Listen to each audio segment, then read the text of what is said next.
ओम श्री गुरुवे नमः। ओम श्री गुरुवे नमः। ओम श्री गुरुवे नमः। ओम श्री गणेशाय नमः। भगवान श्री गणेश जी को नमन करते हुए हम आज की चर्चा का प्रारंभ करते हैं। अवेकनिंग इनर सेल्फ चैनल पर आप सभी मित्रों का मैं स्वागत करता हूं। आदरणीय मित्रों, जैसा कि आप जानते हैं 2024 सावन माह से हम अवेकनिंग इनर सेल्फ चैनल पर स्वर विज्ञान से संबंधित चर्चा लेकर आए थे। 50 के करीब हमने चर्चाएं की हैं, जो शिव सर्वोदय विज्ञान नामक एक प्ले लिस्ट है इस चैनल पर, उसमें सभी चर्चाएं उपलब्ध हैं। वर्तमान में हम नए सिरे से हमारा एक दूसरा चैनल है बाबा जी कहो, उस पर शिव सर्वोदय विज्ञान की चर्चा और भी अधिक सूक्ष्मता से हम कर रहे हैं। आदरणीय मित्रों, शिव सर्वोदय विज्ञान जो ग्रंथ है उसमें 389 नंबर श्लोक में भगवान शिव माता पार्वती से कहते हैं, स्वर ज्ञानम भवेदस्य लक्ष्मी पद तले भवेत सर्वत्र च शरीरेस्पि सुखम तस् सदा भवेत। भगवान शिव माता पार्वती को इस श्लोक के माध्यम से कहते हैं जो स्वर योग के साधक हैं। माता लक्ष्मी उनकी सदैव रक्षा करती है। माता लक्ष्मी भगवान विष्णु की सृजनात्मक शक्ति कही जाती है। भगवान विष्णु इस पूरी सृष्टि के संरक्षक हैं और लक्ष्मी माता धन सौभाग्य की देवी के रूप में मनुष्य की रक्षा और सुरक्षा करती है। माता लक्ष्मी धन, सौंदर्य और सौभाग्य की देवी के रूप में हमारी रक्षा और सुरक्षा करती है। आदरणीय मित्रों, हमारे शरीर के भीतर 7 चक्र हैं। हमारा जो मणिपुर चक्र है, जिसको हम नाभि चक्र भी कहते हैं, मणिपुर चक्र में माता लक्ष्मी के मंत्र की अवधारणा की जाती है। आज हम उसी पर चर्चा करने वाले हैं। 41,000 मित्रों ने अवेकनिंग इनर सेल्फ चैनल को सब्सक्राइब किया है और लगभग 9,000 मित्रों ने, जब हम स्वर विज्ञान से संबंधित चर्चा कर रहे थे इस चैनल पर, मेरे पास अपने प्रश्न प्रेषित किए हैं। मित्रों के प्रश्न वैसे थे कि हम अपने आर्थिक उन्नति को स्वर विज्ञान के माध्यम से कैसे उपलब्ध हों, यानी कि स्वर शास्त्र के माध्यम से, स्वर विज्ञान के माध्यम से हमारी आर्थिक स्थिति कैसे सुधरे। 41,000 मित्रों में से 9,000 मित्रों के यह प्रश्न है निरंतर। इस कारण से आज मुझे इस विषय पर विस्तार से चर्चा करने का मन हुआ। एक छोटा सा ब्रेक लेते हैं।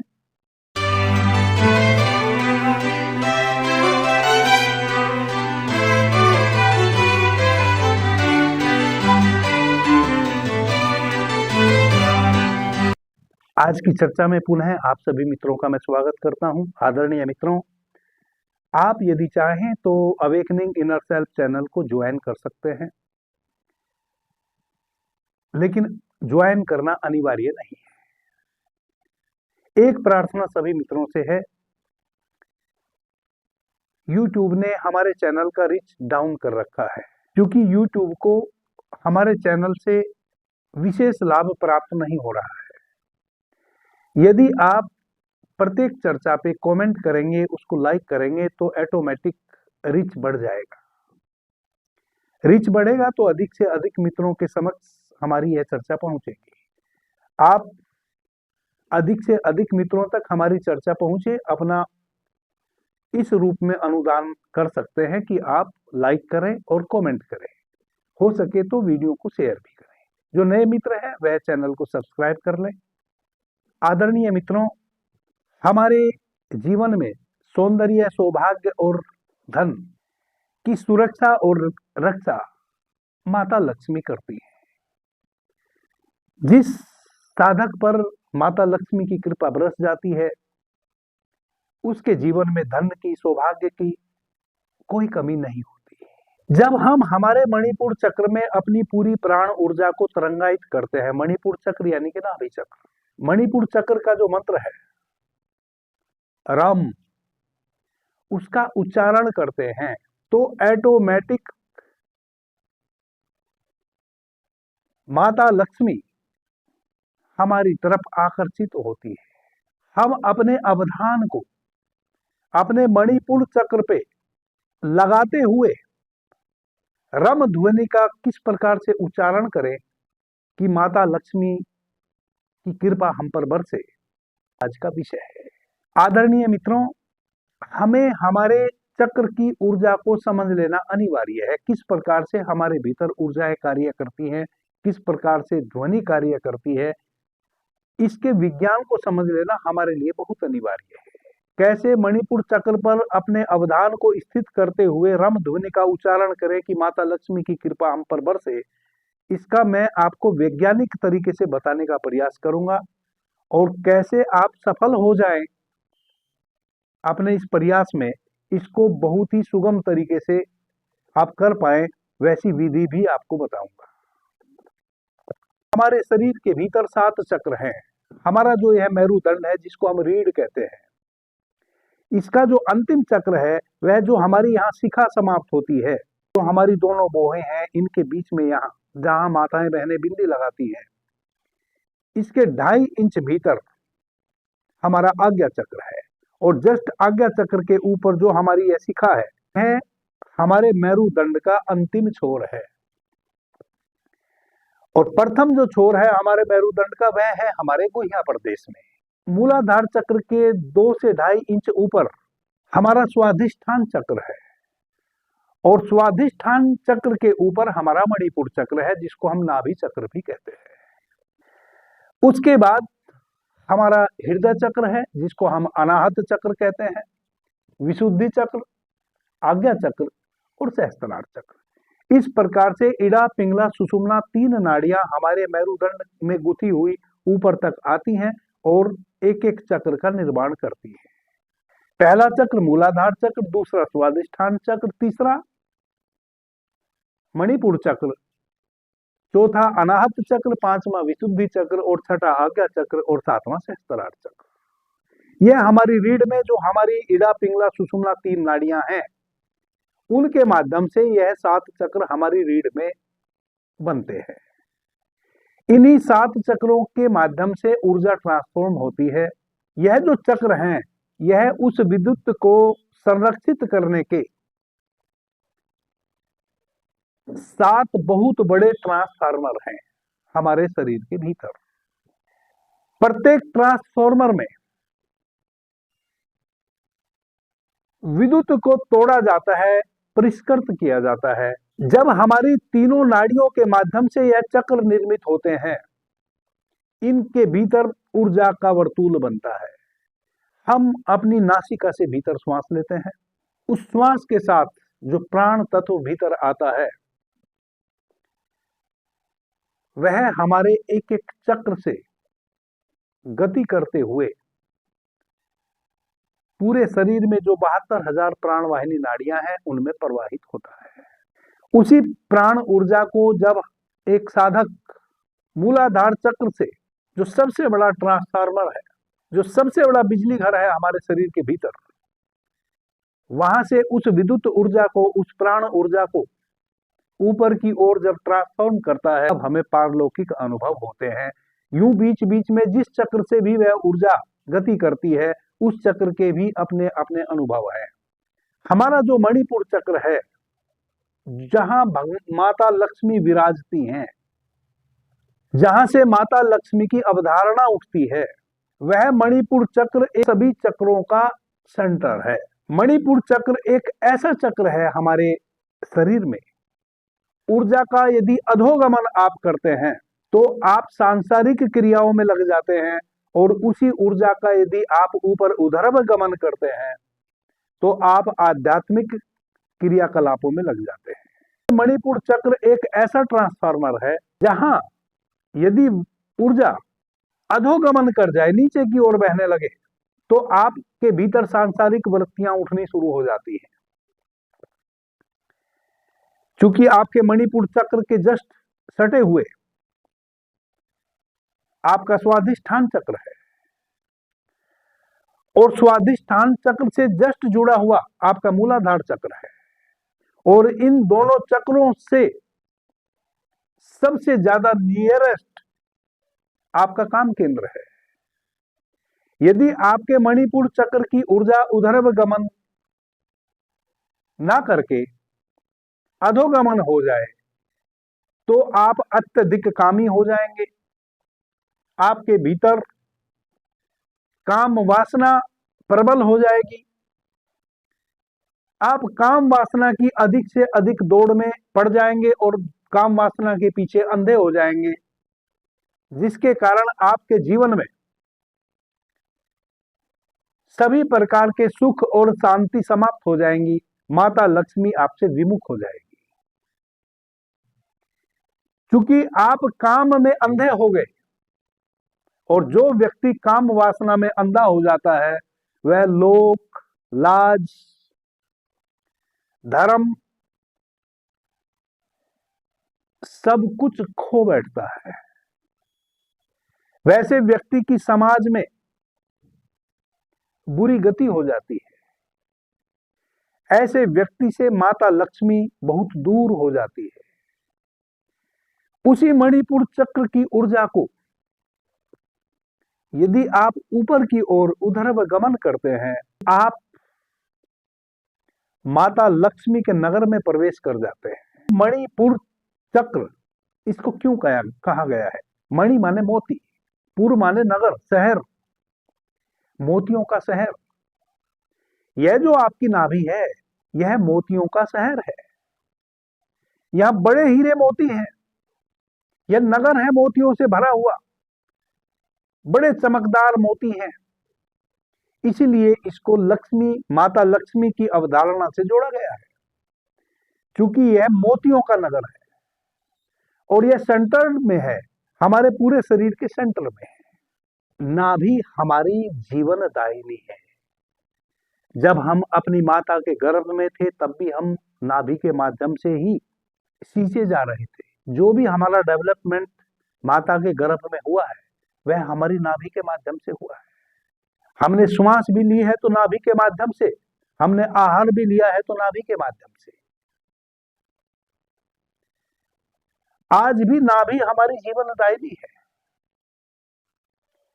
आपने देखा होगा जब भी अचानक आपके ऊपर कोई खतरा आता है, जब भी आप गाड़ी चला रहे हैं, अचानक एक्सीडेंट होते होते बचे,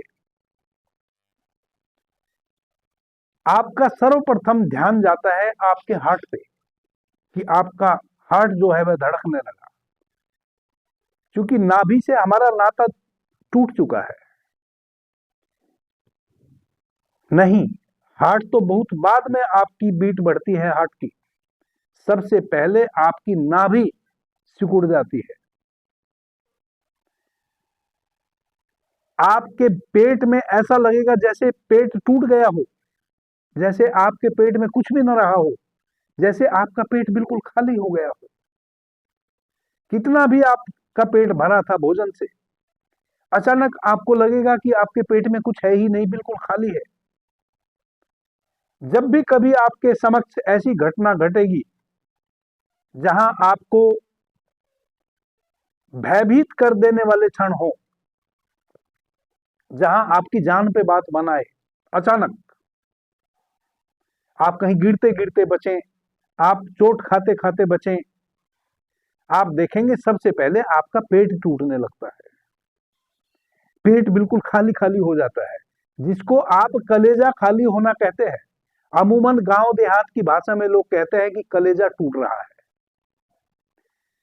वह कलेजा नहीं टूट रहा है, आपकी नाभि सिकुड़ जाती है जब भी आप भयातुर होते हैं। मैंने बहुत बार पीछे कहा है कि नाभि से श्वास लेना शुरू करो। मैंने एक विधि बताई थी, नाभि कंद ध्यान। कई मित्रों ने बहुत सारे प्रश्न उस पर भी उठाए हैं कि क्या हम नाभि से श्वास लेते हैं। निश्चित आप नाभि से श्वास लेते हैं। नाभि से श्वास लेने का मतलब है कि जब आप श्वास भीतर लेते हैं, ऑक्सीजन तो आपका फेफड़ा सोख लेता है, लेकिन उस श्वास के साथ जो प्राण वायु भीतर आप लेते हैं, जिसको प्राण तत्व कहा है, जिसको ऋग्वेद में अप्रत्यक्ष ब्रह्म कहा है, वह जो प्रतिपल आपकी श्वास के माध्यम से प्रकाश पुंज प्राण के रूप में आप भीतर ले रहे हैं, उसके कारण ही आप जीवित हैं। आप जो ऑक्सीजन ले रहे हैं वह केवल आपकी फेफड़े का आहार है, लेकिन जो प्राणवाहिनी नाड़ियों में आप प्राण तत्व को, उस विद्युतीय ऊर्जा को भीतर प्रवाहित कर रहे हैं अपने मणिपुर चक्र के माध्यम से, इसलिए उसको मणिपुर चक्र कहा। मणिपुर चक्र यानी कि आप जो प्राण भीतर लेते हैं श्वास के माध्यम से, जब आप सूक्ष्मता से ध्यान करेंगे आपको पता चलेगा कि बिल्कुल मोती के जैसी एक चमक, जैसे कभी कभी आंखों के सामने तारे टूटने लगते हैं, मोती के जैसा चमकदार छोटे छोटे विद्युत कण आपकी श्वास के माध्यम से भीतर प्रवाहित हो रहे हैं, और फिर वही विद्युत कण आपकी नाभि, आपके मणिपुर चक्र के माध्यम से आपके शरीर के भीतर 72,000 जो प्राणवाहिनी नाड़ियां हैं उनमें समा रहे हैं। उसके कारण ही आप जीवित हैं। वही आपका प्राण है, वही आपका जीवन है। ऑक्सीजन के बिना तो आप जी सकते हैं, इस बात को आप ध्यान से समझ जाए। बिना ऑक्सीजन के जीवित रहा जा सकता है। प्राचीन ग्रंथों में पढ़ते हैं किसी ऋषि ने, किसी मनीषी ने 1000 वर्ष तक साधना की, इसका मतलब उन्होंने ऑक्सीजन का पान नहीं किया। साधना की एक वैसी अवस्था है जब आपका श्वास केवल आपकी नासिका में चलता है, एक अंगुल भी आपका श्वास नासिका से बाहर नहीं निकलता है। वह स्थिति होती है जब आप श्वास तो भीतर लेते हैं, उसके साथ केवल प्राण तत्व आप भीतर लेते हैं, यानी कि विद्युत तरंगे केवल आप भीतर लेते हैं, कुल निश्चल हो गए हैं। आपको किसी आहार की जरूरत नहीं, ऑक्सीजन की भी जरूरत नहीं। बस प्राणवाहिनी नाड़ियों में वह प्रकाश भीतर आता रहे। इस कारण से श्वासें इतनी मंदिम हो जाती है कि आप एक उंगली नासिका के समक्ष रखेंगे, आपको पता ही नहीं चलेगा कब श्वास भीतर गई और कब श्वास बाहर आई। इतनी होले से श्वास भीतर आएगी, उस श्वास के साथ केवल हवा नहीं आएगी, केवल विद्युत तरंगे, वह जो मोती के जैसी चमकदार विद्युत ऊर्जा है जो श्वास के माध्यम से भीतर आ रही है, केवल वह आएगी। वह हमारी 72,000 प्राणवाहिनी नाड़ियों का भोजन है। वही प्रकाश तरंगे जिस दिन आना भीतर बंद हो जाती हैं, उसी दिन हमारी मृत्यु हो जाती है, उसी दिन यह शरीर ठंडा पड़ जाता है। और यह सब हमारे नाभि चक्र से ही, हमारे नाभि चक्र के माध्यम से ही 72,000 प्राणवाहिनी नाड़ियों में वह प्राण प्रवाहित हो रहा है। और जब प्राण हमारे नाभि चक्र में प्रवेश करता है, तब ऑटोमेटिक, यदि हम शांत बिल्कुल हों और श्वासों को अपनी नाभि तक जाने दें, जितनी धीमी गति से हम श्वास लेंगे उतना ही अधिक मात्रा में वह प्राण तत्व हमारी नाभि तक जाएगा। इसी को कहते हैं नाभि से श्वास लेना। प्राणवाहिनी नाड़ियां प्राण से परिपूरित होंगी, वैसी अवस्था में हमारा जो प्राणमय कोश है, इस शरीर के भीतर ही जो एक प्राणमय शरीर है, वह हमारा डेवलप होगा। उसी को कहा है मोतियों का नगर। यह पूरा एक मोतियों का नगर बन जाता है। और जिस साधक के भीतर मोतियों के जैसी प्राण ऊर्जा पूरे शरीर के एक एक अंग अंग में प्रवाहित होने लगती है, वही वह अवस्था होती है जब आपके भीतर उच्च आदर्श विचारों की उत्पत्ति होती है। तब आपकी ऊर्जा का ऊर्ध्वगमन होता है। आपके नाभि चक्र से प्राण ऊर्जा अधिक से अधिक 72,000 प्राणवाहिनी नाड़ियों में प्रेषित हो रही है, ना कि अधोगमन प्राण ऊर्जा का हो रहा है। ऊर्जा का अधोगमन होगा, आप काम वासना से भर जाएंगे, और जब आप कामाग्नि में अंधे हो जाएंगे, आपका हर प्रकार से पतन हो जाएगा। माता लक्ष्मी आपसे बहुत दूर चली जाएगी। उसी प्राण ऊर्जा को जब आप अपने पूरे शरीर में बहने देंगे, आपका जो यह फिजिकल शरीर है, इसके भीतर जो प्राणमय कोश है, वह मोतियों की तरह आपके पूरे शरीर में प्रकाशित हो जाएगा। मोती जल का भी प्रतीक है,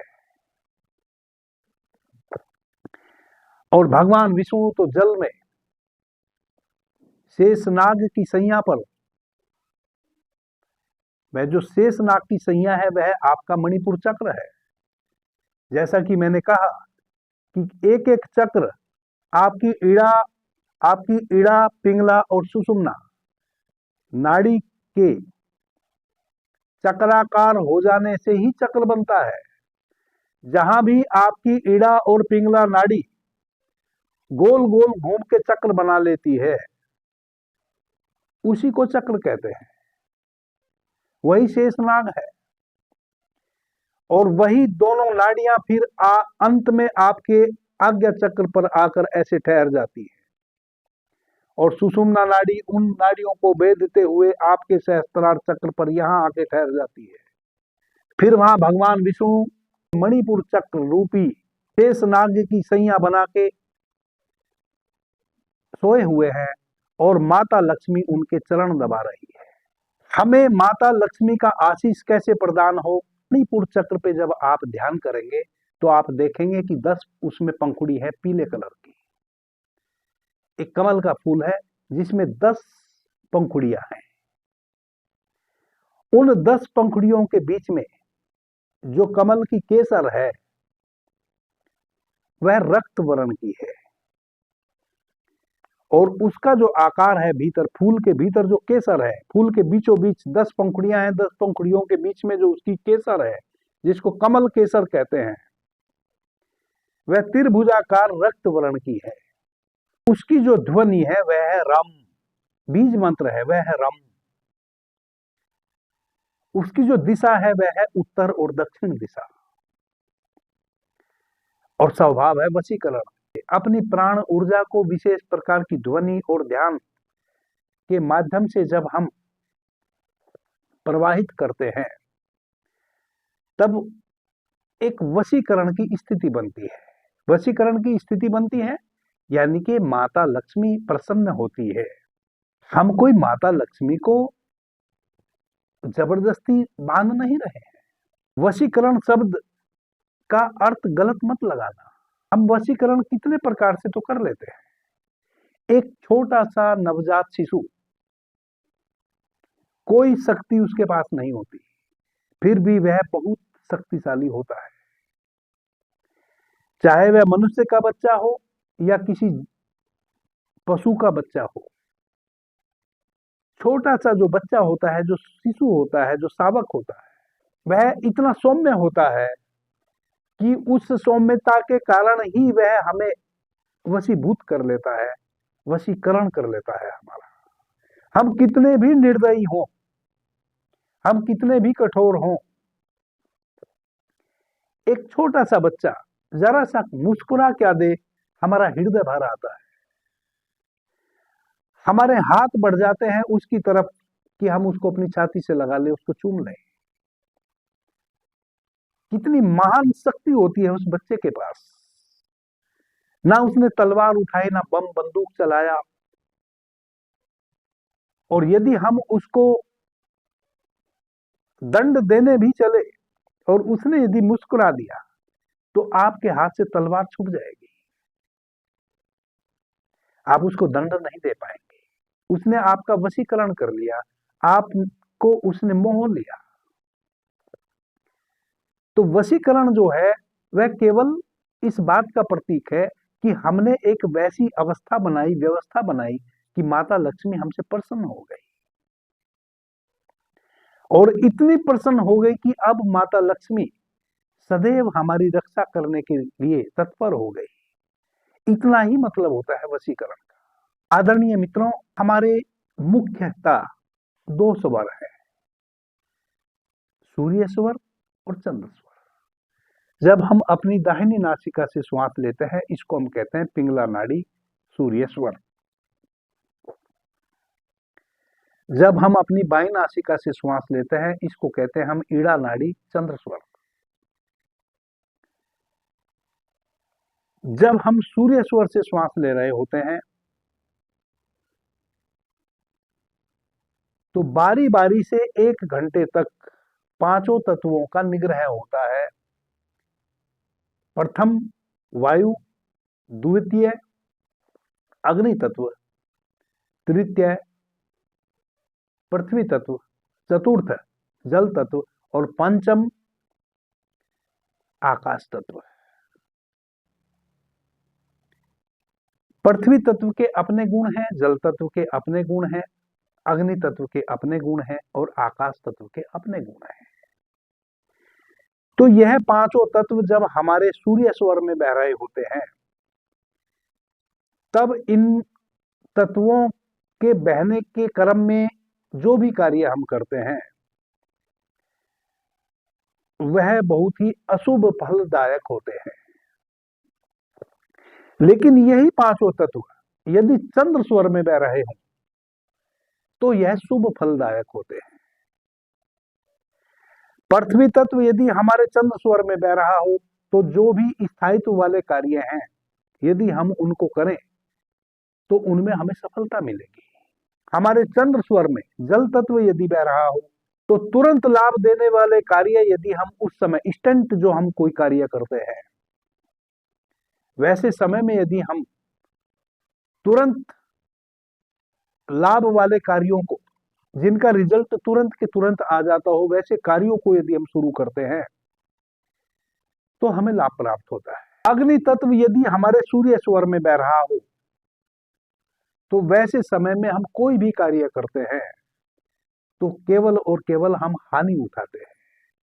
लेकिन यही अग्नि तत्व यदि हमारे चंद्र स्वर में बह रहा हो और उस समय हम अपने मणिपुर चक्र में 10 पंखुड़ी वाले कमल का ध्यान करें और रम ध्वनि का उच्चारण करें, माता लक्ष्मी का ध्यान करें, हमारे जीवन में चारों तरफ से धन की वर्षा होनी शुरू हो जाती है। अब यहां गलत मत समझ लेना, धन की वर्षा बारिश की तरह नहीं होती है। अब तक जिन जिन कार्यों में आपको अपयश मिलते थे उन्हीं कार्यों में आपको यश मिलना शुरू हो जाता है। यदि आप किसान हैं, जो भी फसल आप उगाएंगे आपको लाभ मिलेगा। जो भी फसल आप उगाएंगे आपके लिए वह लाभ देने वाली होगी।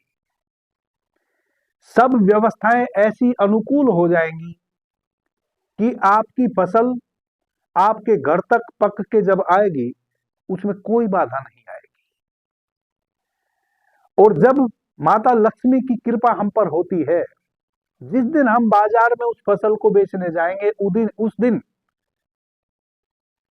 फसल के अधिक से अधिक दाम बढ़े हुए होंगे और हम अधिक से अधिक दाम में बेच के आएंगे।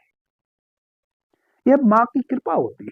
अगले दिन फिर आप दाम गिर जाएंगे उन चीजों के, लेकिन जिस दिन आप बेचने जाएंगे ऐसा संयोग बनेगा कि उस दिन अधिक से अधिक दाम में आप अपने सामान को बेच के आएंगे।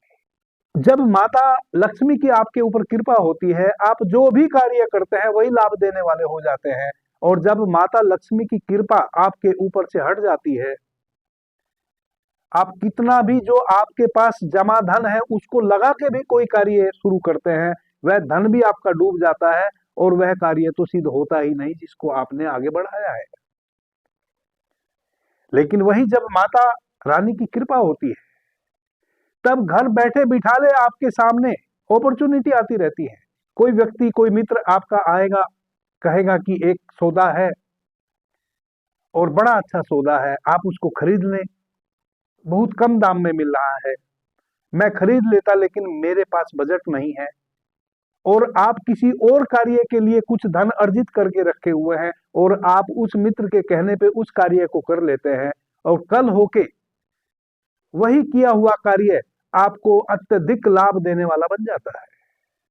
आपने देखा होगा जिसके दिन सुधर जाते हैं वह कुछ भी करे उसी में उसको लाभ मिलना शुरू हो जाता है, और जिसके दिन उल्टे हो जाते हैं वह कुछ भी करे, कितना भी सात्विक तरीके से कार्य करने की कोशिश करे, उसके जीवन में दुर्दिन जाते नहीं। वह जो भी करेगा उसी में हानि लेकर आएगा। ऐसा सभी मित्रों के समक्ष घटना घटती है। इसी कारण से तो इतने सारे मित्रों के प्रश्न आए हैं। बहुत सारे मित्र कहते हैं कि गुरुजी हम सब कुछ अच्छा करते हैं, ध्यान साधना भी करते हैं, प्रभु प्रार्थना भी करते हैं, फिर भी हमारे दुर्दिन नहीं जा रहे हैं। लेकिन वही हमारा पड़ोसी है, नाना प्रकार के उपद्रव करता है, फिर भी वह हर क्षेत्र में सफलता प्राप्त कर रहा है। बहुत सारी चीजों पे सफलता और असफलता निर्भर करती है। आप कितना भी पूजा प्रार्थना करते हो, कुछ भी करते हो, लेकिन यदि आप अपनी ऊर्जा के इस खेल को ना समझ रहे हो, जो आपकी अपान वायु और प्राण वायु के माध्यम से आपके मणिपुर चक्र में ऊर्जा का आरोहण होता है, यदि उस खेल को आप नहीं समझ रहे हैं तो आप लाभान्वित नहीं होंगे, आपको हानि होती चली जाएगी। आपका जो पड़ोसी है भले वो अनाचारी है, लेकिन कहीं ना कहीं ऑटोमेटिक हो सकता है जान के भी वह ना कर रहा हो, उसकी ऊर्जा उस अनुरूप मणिपुर चक्र पे प्रवाहित हो रही हो, वह लाभान्वित हो रहा है, माता लक्ष्मी की उस पर कृपा बरस रही है। यह सब ऊर्जा का खेल है। और वह मणिपुर चक्र क्या है? वह आपका नाभि चक्र है। आपकी अपान वायु और प्राण वायु का वहां मिलन होता है। आपकी अपान वायु प्राण वायु को अपने में ऑब्जर्व करती है और आपके नाभि चक्र पे उसको डोनेट करती है। जो प्राण ऊर्जा अपान वायु ने ऑब्जर्व की है और आपके मणिपुर चक्र को डोनेट की है, उसका अधोगमन ना होकर उधर्वगमन होता है। वह आपके भीतर 72,000 नाड़ियों में प्रवाहित हो जाती है और आपके जीवन का सारा खेल बदल जाता है। आपका आवरा बदल जाता है, आपका आभा मंडल चेंज हो जाता है जो आपको दिखता नहीं। आपके चेहरे पे एक ताजगी आ जाती है, आपकी आंखों में एक चमक आ जाती है। आप जिधर भी जाते हैं सब कुछ आपके अनुकूल होता चला जाता है। वही आपका तेज, आपकी आंखों की चमक, आपका जो आभा मंडल है, आपका जो अवरा है, उस आभा मंडल में उस अवरा के निकट जैसे ही कोई भी व्यक्ति आएगा, वह किसी भी बुरे विचार से आपके समक्ष आ रहा हो, उसके विचार बदल जाते हैं आपके प्रति। वह अभी तक आ रहा था आपको नुकसान पहुंचाने के लिए, अब वह आपको लाभ देने की बात करने लगता है। इस प्रकार से माता लक्ष्मी की कृपा आप पर बरसती है। माता लक्ष्मी ऐसे ही अपनी कृपा बरसाती है और ये सारा ऊर्जा का खेल है, इसको आप समझे। किसी भी एक आसन में बैठ जाए, इतनी ही शर्त मेरी तरफ से आप पूरी करें कि आपकी रीढ़ सीधी हो, आपका मेरुदंड बिल्कुल सीधा हो। आप पालथी मार के बैठे, किन्हीं मित्रों को घुटनों में प्रॉब्लम है, पैर फैला के बैठ जाएं। यदि रीढ़ में प्रॉब्लम है, कई बहनें, इन 9,000 जो मित्रों के प्रश्न हैं उसमें बहुत सारी अधिकतर बहनें हैं, और उनमें भी अधिकतर बहनों के ऐसे, क्योंकि हमारा खान पान गलत हो गया है, सबके शरीर भारी हो गए हैं, बैठना बड़ा मुश्किल है। तो पीछे जितनी भी मैंने मेरुदंड को सीधा रखने से संबंधित ध्यान की विधियां बताई हैं, तो बहुत सारे प्रश्न आते हैं कि हम तो सीधा बैठ ही नहीं पाते हैं। तो यदि ऐसे भाई बहन हैं तो वह दीवाल का सहारा ले लें, अपनी पीठ को पीछे दीवाल से सट के बैठ जाएं ताकि आपको एक सहारा मिल जाए।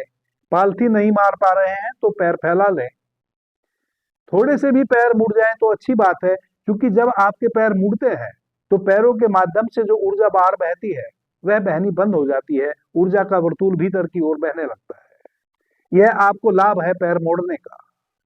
इसी कारण से इतने सारे आसन बने हैं। जब आप पद्मासन में बैठते हैं तो आपकी ऊर्जा एक विशेष प्रकार से आपके भीतर गति करने लगती है। जब आप सिद्धासन में बैठते हैं तो आपके शरीर की ऊर्जा एक विशेष अवस्था में कार्य करने लगती है और एक विशेष चक्र पे, जैसा कि मैंने कहा कि 7 ट्रांसफार्मर है आपके, यह 7 चक्र जो आप अपनी श्वासों के माध्यम से इलेक्ट्रिसिटी भीतर लेते हैं, जिसको मैं प्राण तत्व कह रहा हूं। उस प्राण तत्व को ये 7 ट्रांसफार्मर, जिस ट्रांसफार्मर में भी वह ऊर्जा, वह विद्युत प्रवाह प्रवेश करती है, उस विद्युत को वह ट्रांसफार्मर तोड़ता है और शरीर के उस अंग में प्रेषित कर देता है जहां अनिवार्य है। तो जब आप एक विशेष आसन में बैठते हैं, विशेष मुद्रा में बैठते हैं, इन 7 चक्र में केवल आसन बदल लेने से आपका एक विशेष चक्र सक्रिय हो जाता है। वह विद्युत आपके दूसरे ट्रांसफार्मर में उधर गमन कर जाती है, प्रवाहित होने लगती है, केवल आपकी मुद्रा चेंज करने से, केवल आपके आसन चेंज करने से।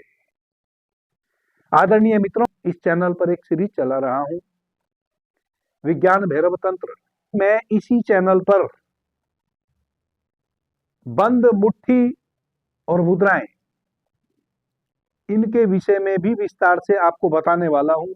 खाली एक छोटी सी मुद्रा चेंज करने से आपके भीतर के ऊर्जा के तल बदल जाते हैं, और जैसे ही आपके भीतर के ऊर्जा के तल बदल जाते हैं, तैसे ही आपकी मानसिक स्थिति बदल जाती है, और जैसे ही आपकी मानसिक स्थिति बदल जाती है, तैसे ही आपके जीवन के सारे क्रियाकलाप बदल जाते हैं। शांति से बैठ जाएं, अपने बाएं हाथ के ऊपर दाहिने हाथ को रख लें, इसको कहते हैं भैरव मुद्रा। अपनी गोद में रख लें, आंख बंद कर लें, अपने पूरे अवधान को अपनी नाभि पर लेकर जाएं।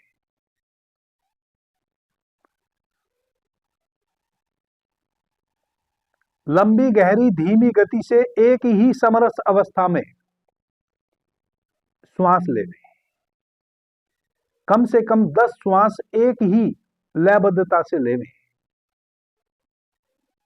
इतनी लयबद्धता से लेवें, एक श्वास और दूसरे श्वास के बीच में जितना गैप है, उतना ही तीसरे और चौथे श्वास के बीच में भी गैप हो। पहली बात। दूसरी बात, जब आप श्वास भीतर ले रहे हो, श्वास का साउंड आपको भी सुनाई ना दे।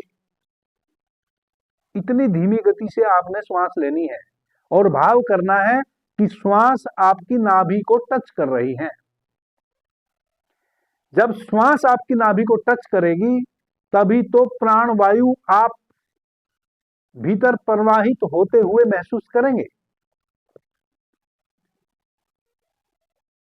तो भाव करें कि श्वास मेरी नाभि तक टच हो रही है। अब मेरा छाती ऊपर नीचे नहीं हो रही है, मेरी नाभि ऊपर नीचे हो रही है। जैसे एक छोटा बच्चा 4-6 माह का, जब भी आप उसको सोते हुए देखेंगे, उसकी छाती ऊपर नीचे नहीं उठती है, उसका पेट ऊपर नीचे उठता है, वह नाभि से श्वास लेता है।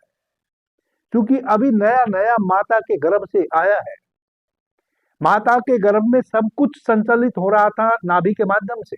अभी उसको आदत है नाभि से श्वास लेने की। जैसे जैसे बड़ा होगा आदत खो जाएगी, फिर फेफड़े से श्वास लेने लगेगा। अपनी नाभि को ऊपर नीचे उठने दें। 10 लंबी गहरी श्वास लें। 10 श्वास आपने जान के ली एक लयबद्धता के साथ। अब श्वासों को अपनी लयबद्धता से चलने दीजिए। आप अपने होश को नाभि पर ही लगा के रखिए। जस्ट आपकी नाभि के पीछे आपका मणिपुर चक्र है, 2.5 से 3 इंच भीतर आपकी रीढ़ में, आपके मेरुदंड में। उसके प्रति सजग होएं। एक गोल पीला बिंदु अवधान लगाए रखें।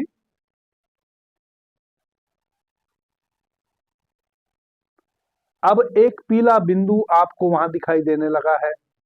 जब पीला बिंदु दिखने लगे, तब हमें तीसरे चरण में प्रवेश करना है।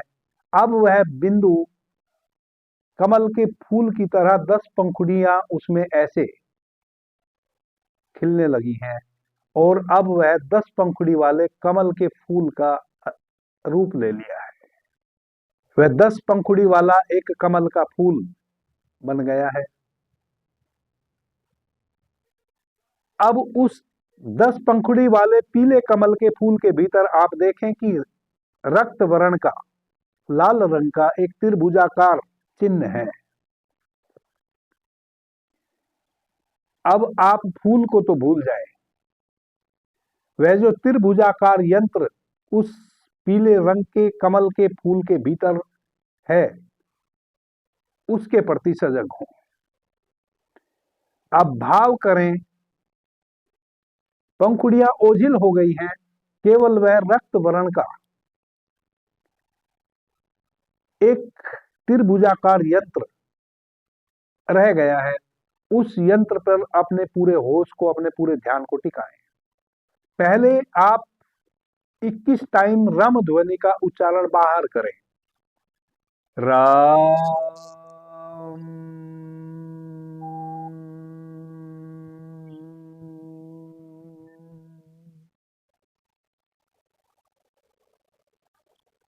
राम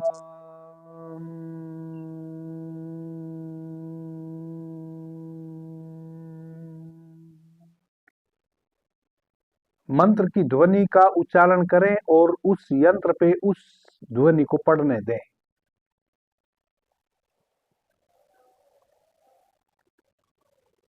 अब बाहर से उच्चारण को बंद करें। प्राण वायु अपान वायु के माध्यम से आपके मणिपुर चक्र में प्रवेश कर रही है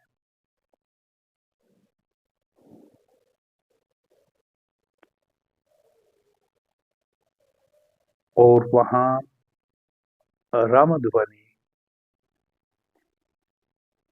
ऑटोमेटिक उच्चारित हो रही है। जो ध्वनि आपने अपने मुंह से उच्चारित की थी वह रम ध्वनि बहुत सूक्ष्म, अति सूक्ष्म, इतनी सूक्ष्म जैसे कहीं गहरे कुएं में कोई आवाज आ रही हो, बहुत गहरा कोई कुआं हो और उस कुएं से ध्वनि उठ रही हो। गहरे कुएं से रम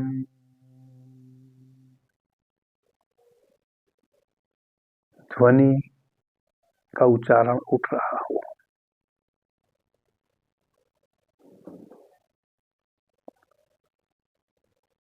आपकी प्राण वायु अपान वायु से जब मिलती है, आपकी नाभि में प्राण प्रवेश करता है तो पीले कलर का एक 10 पंखुड़ी वाला कमल निर्मित होता है। उस कमल के भीतर त्रिभुजाकार एक रक्त वर्ण का लाल रंग का चिन्ह है। उस चिन्ह से स्वयं से रम ध्वनि का उच्चारण हो रहा है।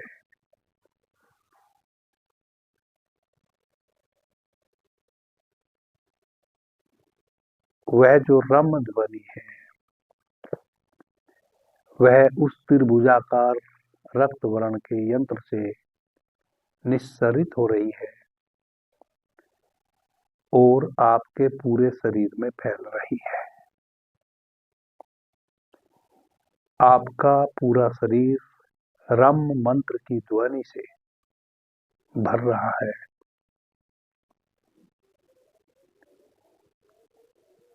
आपके शरीर के भीतर जो 72,000 प्राण वाहिनी नाड़ियां हैं,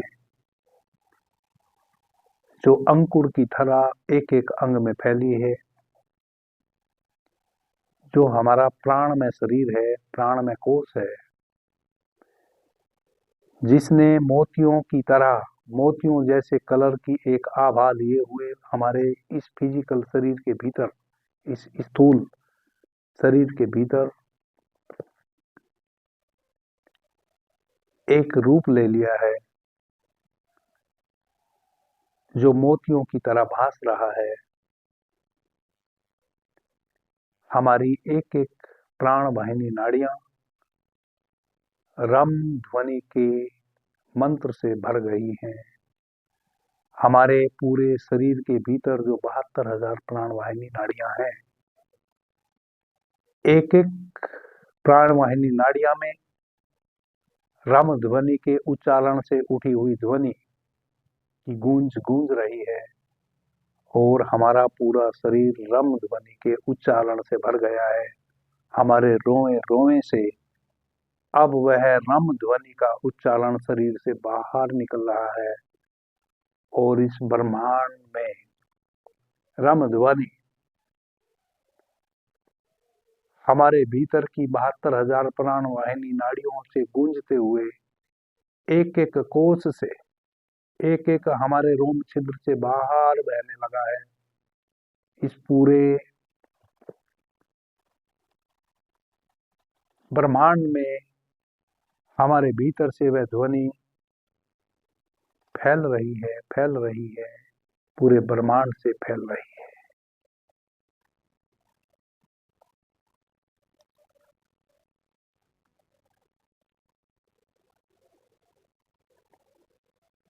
पूरे ब्रह्मांड में रम ध्वनि जो हमारी 72,000 नाड़ियों के माध्यम से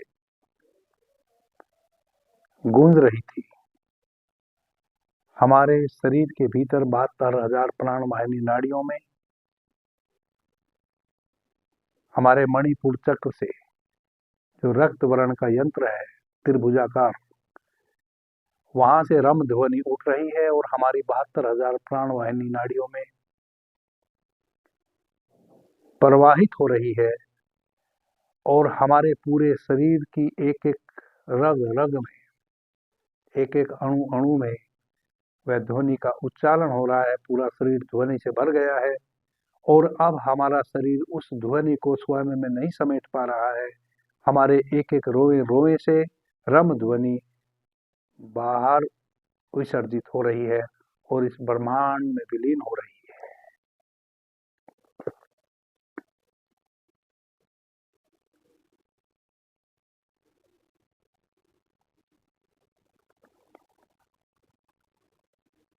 अब इस पूरे ब्रह्मांड की कृपा हम पे बरस रही है, जिसको आप माँ लक्ष्मी की कृपा कह सकते हैं, यूनिवर्स की कृपा कह सकते हैं, अस्तित्व की कृपा कह सकते हैं, प्रकृति की कृपा कह सकते हैं।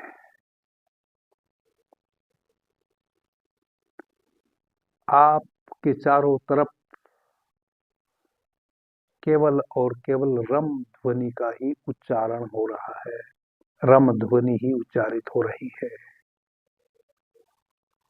चारों तरफ से माता लक्ष्मी का आशीष आपके ऊपर बरस रहा है।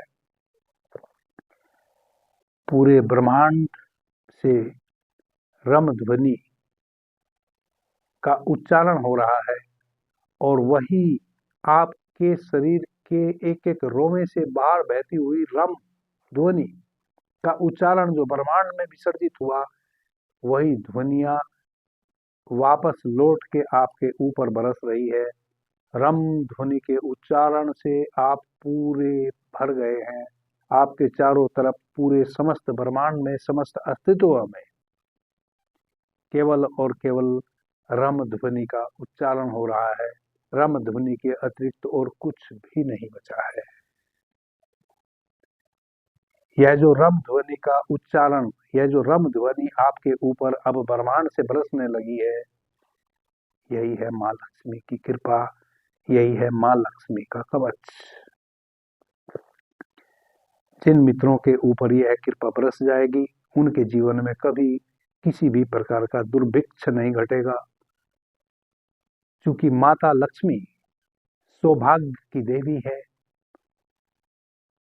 केवल और केवल सौभाग्य ही हमारे जीवन में घटेगा, दुर्भाग्य हमें छू भी नहीं पाएगा।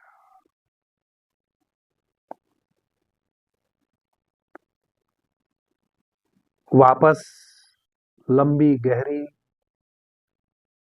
5 श्वासें लें।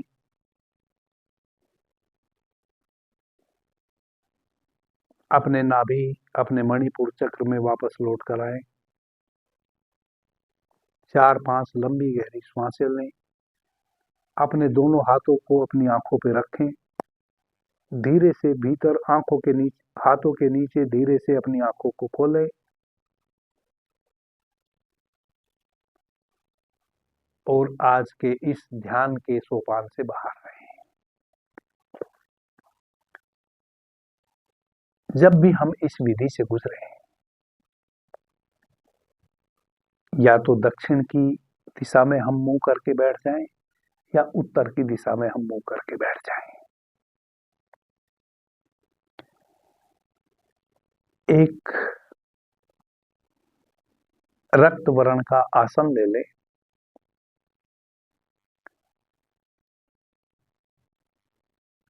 यदि एक लकड़ी की चौकी आपको मिल जाए,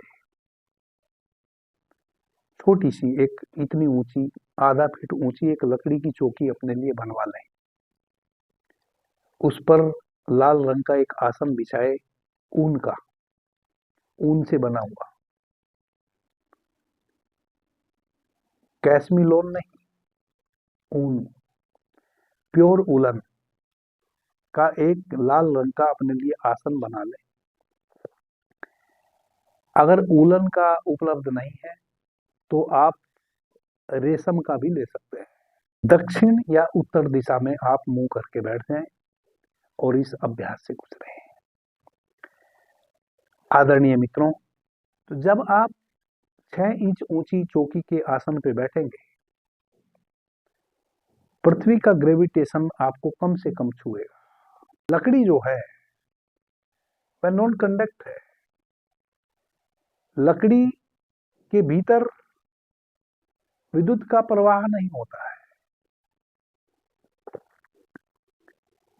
इस कारण से लकड़ी की चौकी अच्छी रहेगी, ताकि पृथ्वी की जो विद्युतीय शक्ति है, जो चुंबकीय आकर्षण है, वह कम से कम उस समय आपके ऊपर हो। क्योंकि जब पृथ्वी का आकर्षण आपके ऊपर होगा तो आपके मणिपुर चक्र की जो ऊर्जा है उसको आपका स्वादिष्ठान चक्र अपनी ओर खींचने की कोशिश करेगा।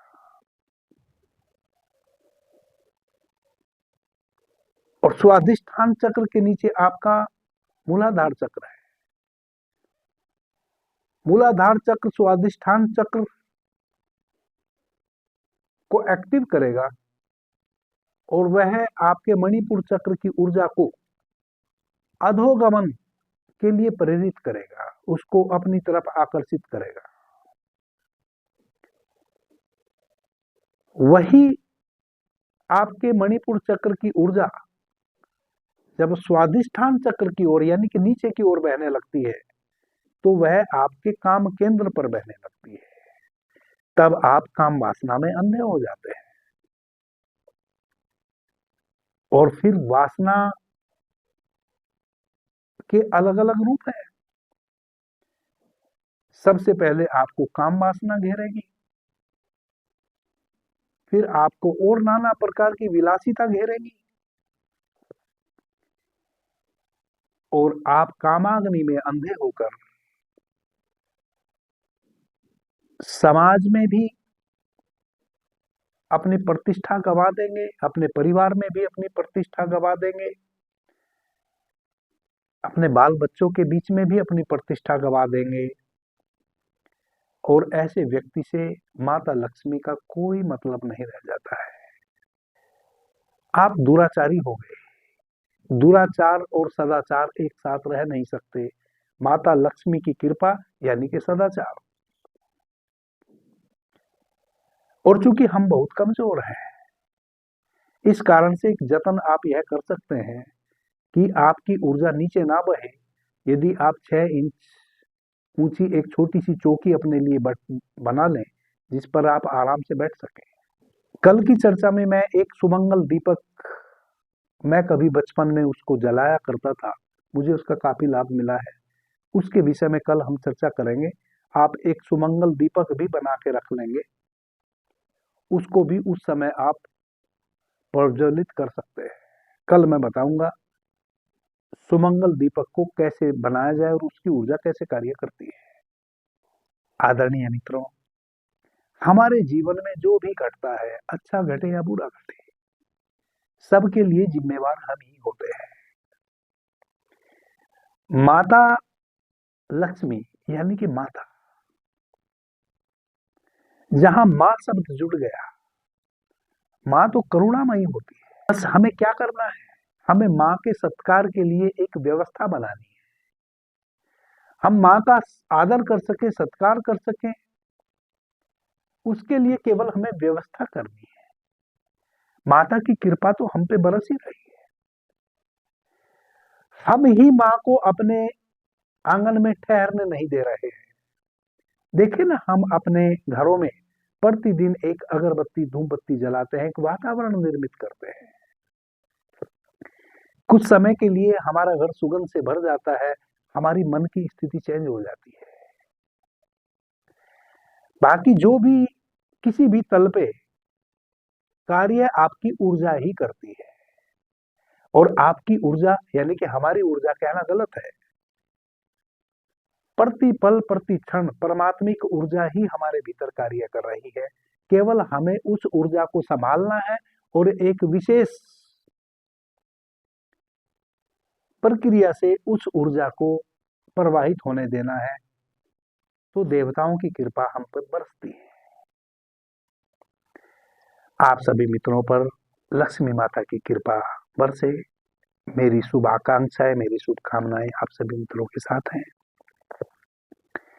अभी के लिए इतना ही। आपने मुझे ध्यान से प्रेम से सुना, उससे मैं बहुत अनुग्रहित हूँ। सभी मित्रों को मेरा प्रणाम, धन्यवाद। हर हर महादेव।